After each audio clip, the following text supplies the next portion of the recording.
नमस्कार दोस्तों, कैसे हैं आप लोग। आज मैं बात करने वाला हूँ मेरे जो मैंने मास्टर ऑफ इंजीनियरिंग किया था उसके बारे में। बहुत सारे लोगों ने मुझसे कहा था कि आप इसके बारे में बताइए कि master of engineering industrial management जो है ये क्या कोर्स है और इसमें क्या कंटेंट होता है और कैसे इसका क्या जो है बेसिकली जो है ये MBA के कंपैरिजन में कैसा होता है। तो मैं आप लोगों को बता देता हूँ, ये एक मैनेजमेंट की डिग्री है और पोस्ट ग्रेजुएट डिग्री है जो आप आफ्टर इंजीनियरिंग कर सकते हैं। और मैंने ये की थी SGS ITS इंदौर से, जो Govind Ram Seksaria institute of technology and science है, देवी अहिल्या यूनिवर्सिटी इंदौर के उसमें आता है, बट ये ऑटोनॉमस बॉडी है और ये इंदौर का बहुत ही रेप्यूटेड इंस्टीट्यूट है। तो इसमें जो है ये 1.5 ईयर्स मतलब 1.5 साल का मेरा कोर्स था और गेट के थ्रू था, तो इसमें मुझे स्कॉलरशिप मिलती थी 1800 रुपये। और ये इंटरडिसिप्लिनरी जो था मतलब इसमें कोई भी ब्रांच वाले आ सकते थे।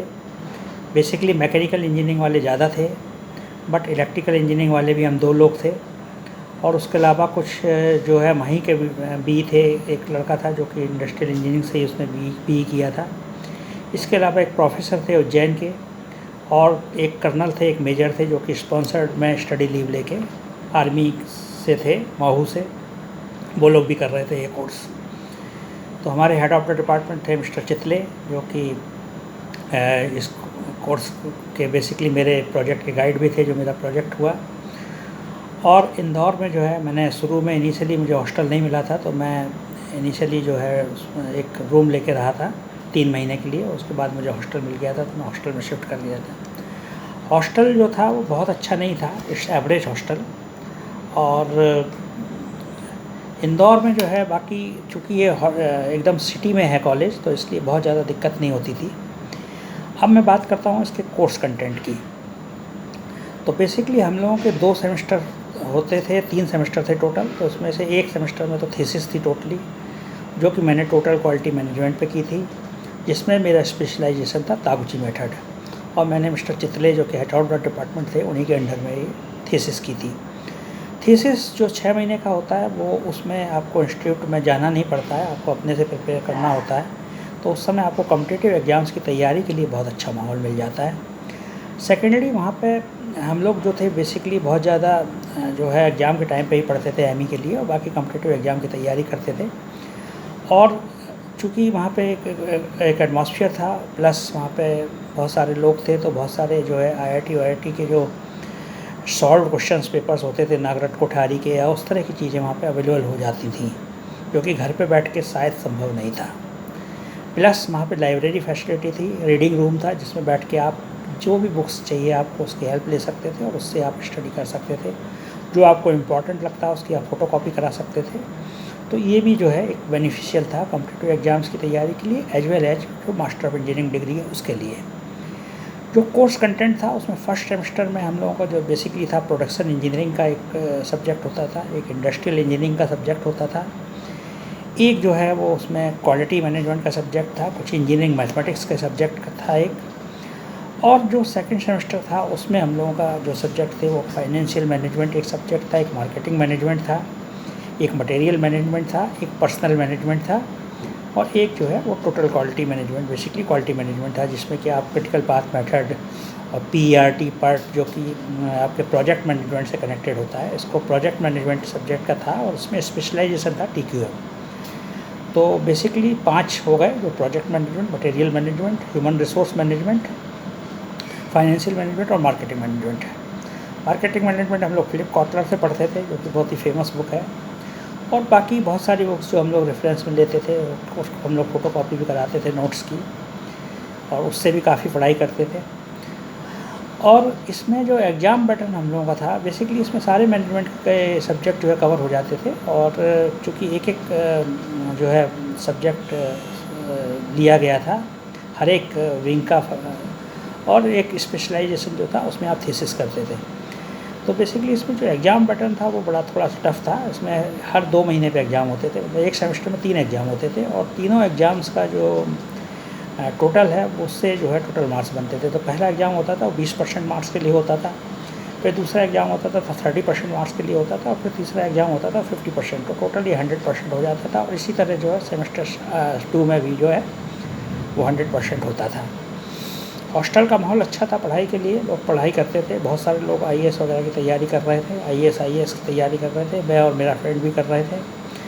और उसकी वजह से थोड़ा सा हम लोगों का जो है वहाँ पर एक सर्किल बन गया था पढ़ने वाले बच्चों का, तो उस तरह से अच्छा था। और बेसिकली मैंने जो अपनी तैयारी की थी, जो पढ़ाई की शुरुआत की थी, वो वहीं से की थी। और इंदौर का चूँकि एटमॉस्फेयर भी ठीक था, और मैनेजमेंट की डिग्री जो है वो करने का बेसिक पर्पस ये भी था कि मैनेजमेंट की डिग्री इंटरव्यू में बहुत काम आती है, क्योंकि मैनेजमेंट को आज भी जो है बहुत ही हाइप दिया जाता है और बहुत ही जो है अबव द अदर सब्जेक्ट्स देखा जाता है। हालांकि मैनेजमेंट में बहुत ज़्यादा कुछ नहीं है, कुछ फंडे हैं जो कि इंजीनियरिंग वगैरह के कंपेरिजन में कंफर्टेबली मुझे ईजी लगते हैं। बट ऐसा एक सिनेरियो बना हुआ है कि मैनेजमेंट को जो है बहुत हाई लेवल लिया जाता है, और मैनेजमेंट से संबंधित अगर आपके पास कोई पोस्ट ग्रेजुएट डिग्री है तो उसको बहुत महत्व दिया जाता है, और इंटरव्यू वगैरह में उससे रिलेटेड जो क्वेश्चन पूछे जाते हैं तो उसका आप इजीली और अच्छे से आंसर भी दे सकते हो, बिकॉज इसमें बहुत ज़्यादा टेक्निकल नहीं है कि जिसमें आप फंसें, और बहुत ज़्यादा आप अपने आप को एक्सप्लेन कर सकते हैं। तो इंटरव्यू पॉइंट से वो बहुत प्लस रहता है। एक तो मेरा एक क्राइटेरिया था इसको करने से, जो मैंने इसको मैनेजमेंट को डिसाइड किया था।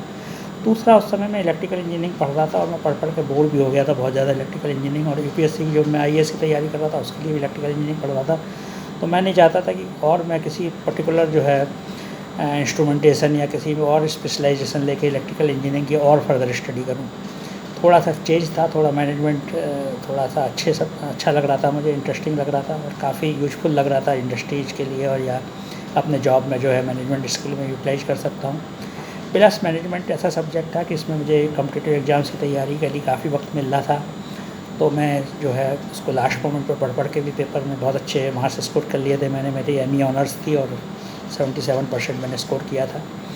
तो ओवरऑल यही था जो मेरे मैनेजमेंट का जो है बेसिकली जो फंडा था। और मेरा आईआईटी रुड़की में भी हो गया था इंस्ट्रूमेंटेशन में, बट मैं वहाँ पे ज्वाइन नहीं किया था बिकॉज मैं मैनेजमेंट की डिग्री चाह रहा था। और ये मुझे जो मेरा डिसीजन था कि इंटरव्यू में हेल्प करेगा, तो ये वाकई इंटरव्यू में हेल्प किया भी मुझे बहुत। और जो भी मैंने इंटरव्यू दिए उसमें मेरे मैनेजमेंट से रिलेटेड क्वेश्चन पूछे गए, चाहे बीएचईएल का इंटरव्यू हो, चाहे एचपीसीएल का इंटरव्यू हो, चाहे आपका यूपीएससी का इंटरव्यू हो, सभी में बहुत काम आया है मैनेजमेंट से रिलेटेड जो क्वेश्चंस थे, और मैंने बहुत अच्छे से आंसर किया और उससे मुझे इंटरव्यू में मार्क्स जो है वो अच्छे मिले।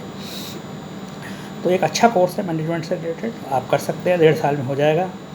और इसकी जो है वैल्यू इंडस्ट्रियल फील्ड में तो बहुत ज़्यादा है। और हालांकि इसका व्हाट बेटर वेटेज आपको एज ए यूपीएससी आप जब ज्वाइन करते हैं तो बहुत ज़्यादा वेटेज उसका एक्स्ट्रा नहीं है। जो बी वाले हैं उनको भी सेम सैलरी मिलेगी, आपको भी सेम मिलेगी, उसका कोई एडिशनल एडवांटेज नहीं मिलता है। बट एक प्रोफेशनल स्किल है और प्रोफेशनल डिग्री है, तो उसका एक अलग ही आपका जो है महत्व रहता है जब आप किसी को बताते हैं, अपनी एपीआर पे भी भरते हैं, और उसको बहुत अच्छे से जो है इज्जत के साथ देखा जाता है। तो यही था जो बेसिकली मैं आपको आज बताना चाह रहा था मेरे एमई डिग्री के बारे में। और सबसे बड़ा एडवांटेज इसमें आपको ये है कि आप चूँकि गेट में स्कॉलरशिप मिलने लगती है तो आप डिपेंडेंट नहीं रहते अपने पेरेंट्स वगैरह के ऊपर। तो आपको कॉम्पिटिटिव एग्ज़ाम्स के लिए आप अपने सेल्फ डिपेंडेंट हो जाते हैं, तो एक प्रेशर ख़त्म हो जाता है कि जल्दी से जॉब कर लीजिए, जॉब कर लो। और फिर जॉब करने के बाद एक बार फंस गए तो फिर बड़ा मुश्किल होता है कि आप कॉम्पिटिटिव एग्ज़ाम की तैयारी कर पाएँ। तो आप एक कॉम्पिटिटिव एग्जामिनेशन का एनवायरनमेंट प्लस आपको जो है बेसिक स्टाइपेंड जो मिलने लगता है वो, और प्लस आपको जो है एटमॉस्फेयर, तो ये तीनों चीज़ें जो हैं आप एमई ज्वाइन करके कर सकते हैं। मैं सभी को एडवाइस करूँगा कि अगर आप कॉम्पिटिटिव एग्ज़ाम आईएएस आईपीएस या आईएएस की तैयारी कर रहे हैं तो आप एमई ज़रूर ज्वाइन कर लें कहीं बी के बाद, और फिर वहाँ पर रह के आप अपने आराम से तैयारी करिए। तो आप सबको बहुत बहुत शुभकामनाएँ जो आप लोग तैयारी कर रहे हैं। आज के लिए इतना ही। थैंक यू वेरी मच, जुड़े रहिए।